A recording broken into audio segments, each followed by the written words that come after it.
Hi guys, welcome back to my channel. Today I'm going to be doing Ella's 18-month update.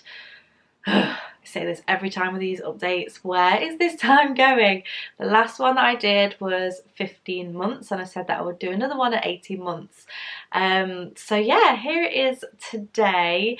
I just can't believe how much she is changing literally on a week by week basis. If you haven't checked out the last one, I'll leave a link in the description box below so that you can go and check it out. But I'm going to start off with sleep because I think I mentioned in the last video that she was sleeping okay. She was just getting up a little bit earlier, and literally just as I filmed that video, or just after I filmed that video, it kind of all went out the window. I believe that she had a 16-17 month sleep regression. I know that they talk about sleep regression at 18 months, which I'm hoping she doesn't get another one, but I think it might have been like early because obviously it's just a general guide. But her sleeping just completely went out the window. She was normally a good sleeper. She would sleep through and she would wake up at 7, half 7, sometimes 8 o'clock.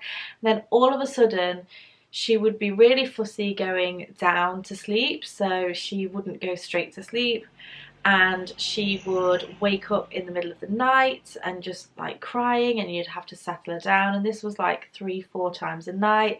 And then she would wake up like wide awake at maybe anywhere between, I think the earliest was 4:30, and then the latest that she would wake up is like 6 o'clock. So this is quite a lot earlier than what she would normally wake up, anywhere between 7 and 8.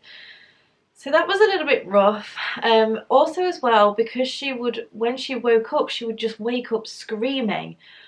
Like, not just wake up and murmur a little bit and then just cry a little bit and start shouting for me, which she does do sometimes. She would literally wake up screaming, full blown, stand up in her cot, at the end of the cot, by the door, just screaming her head off. So this was really rough on my part as well, because I would wake up really, well, a lot earlier than what I would normally, and it would just be straight abrupt into crying. So it was really quite hard to get my head around. It's not the best way to wake up in the morning, but also as well, it wasn't very good for her because I don't know what was going on, but she would just wake up and be so upset as soon as she woke up and just wouldn't settle back down. So yeah, I don't know whether that was sleep regression as such, or she was not very well, because shortly after that she actually got chickenpox. So I know that they say that 2 weeks before the spots come out is when the virus is already in the body. So I don't know whether that was affecting her, or it was a little bit of both, because this sleep regression, chickenpox, not very well thing went on for quite a while. I'd probably maybe say about 6 weeks, so it was quite tough. And then the turning point for her was actually when the clocks went forwards. So everyone was saying on Instagram and things that it had really affected their children in a bad way. It actually affected Ella brilliantly. And that was the turning point. Literally when the clocks changed, she started sleeping better. I don't know why, but that's the way that it happened. It might have just been a big coincidence. So yes, fingers crossed she has been sleeping well since then, apart from the odd few nights, but that's easy to deal with. At least it's not 6 weeks worth of not really sleeping and waking up straight away to a screaming child. So yeah, I'm hoping that she's not going to get the 18-month sleep regression. I hope that was the sleep regression. But other than that, she was also not sleeping during the day. So she would usually, when she starts to get tired, I get her dummy and I get her Mr. Flopsy, which is a teddy bear, and we start to go upstairs, and she will rest her head on my shoulder and she will kind of know that she's going for a nap, and she just goes straight off to sleep. But when we were in this period of time, what would happen was I'd get her dummy and Mr. Flopsy start walking up the stairs, and she'd just go, no, no, no, no, no, no, no, and like just cling to me because she knew that she was going for a nap. One of the ladies at nursery actually said to me, I wonder if she's having nightmares. and or night terrors, and that didn't occur to me at the time, so I don't know whether it was that, but either way, fingers crossed, at the moment she seems to be doing well. We'll see how that goes in my next update. So in terms of eating, she's also eating really well. Last time I said that I was introducing more things to her, things that she maybe didn't like in the past and she's liking again now. She pretty much likes everything. I have found that she prefers to have kind of sticky food, if that makes sense. So she really loves pastas in sauces, and or when I say sticky, I kind of mean like wet foods, if that makes sense. She loves pastas in sauces, and she also loves curry, like curry and rice. So we've given her the Annabelle Carmel chicken tikka masala, which is she absolutely loves. She just completely like eats that super quick. And then the other day when we were at my mum's house, she was having some curry as well, and she like just kept asking for more and more and more.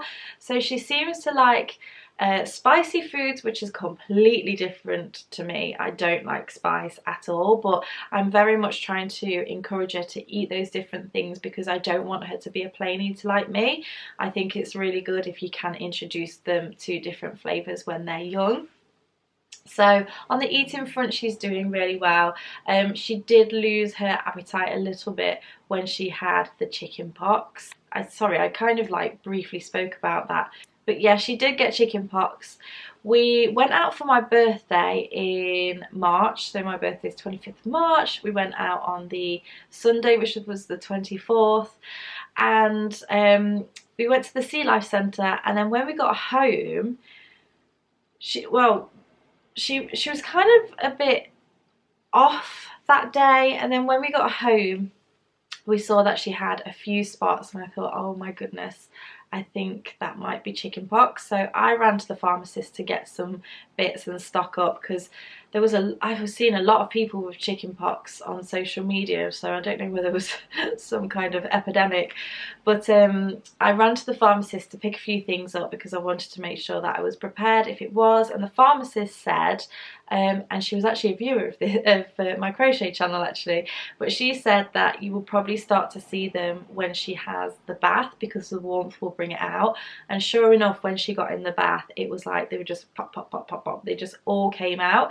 But the spots that she had were mainly on her torso. She had a few on her arms and a few on her legs, a couple on her face, but they were mainly on her body and in her hair as well. The ones that were in her scalp were really quite bad, and she had a couple on her eyelids, which was really sore as well. But yeah, she was itching a little bit, but I think she did cope with it really well, bless her. And then we were kind of housebound for probably about 5 or 6 days, and then they started to scab over, and then she was kind of back to normal. So I think we got away with it pretty lightly. She was out of sorts, but she seems to be doing quite she seemed to do quite well with it. She does have a couple of scars which are on her tummy, which is a bit of a shame, but I guess it could have been worse.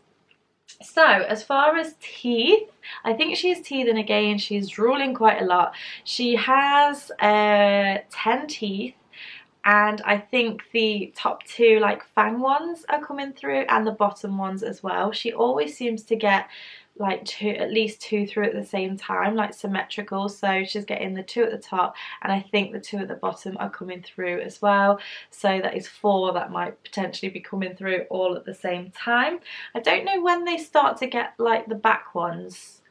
I don't know if she gets those ones, that's it. I'll have to Google that again because I can't remember. Last time I also talked about swimming, about the fact that she had been going swimming, but then she seemed to have developed this fear of the water. I don't know what it was.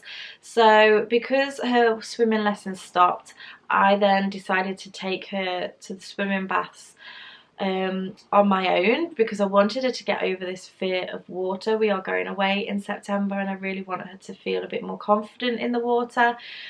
So there was a swimming bath near me which I found out had a few toys and different things, and there was a shallow area where she could like stand. So myself and my mum took her to the swimming baths, and we sat her on the side where there were a few steps and just gently like coaxed her into the water with like there was a watering can and a few different ducks and some floats. So eventually we managed to get her in, and we've taken her a couple of times since then, and she seems to be a little bit more confident in the water now, which is excellent. So I would like to start up the swimming lessons again when the course starts again. But yeah, I'm really pleased that that fear of water seems to have gone a little bit now. I don't know if it actually helped that in the bath I used to have a little seat for her to sit in so she wouldn't like fall back or anything.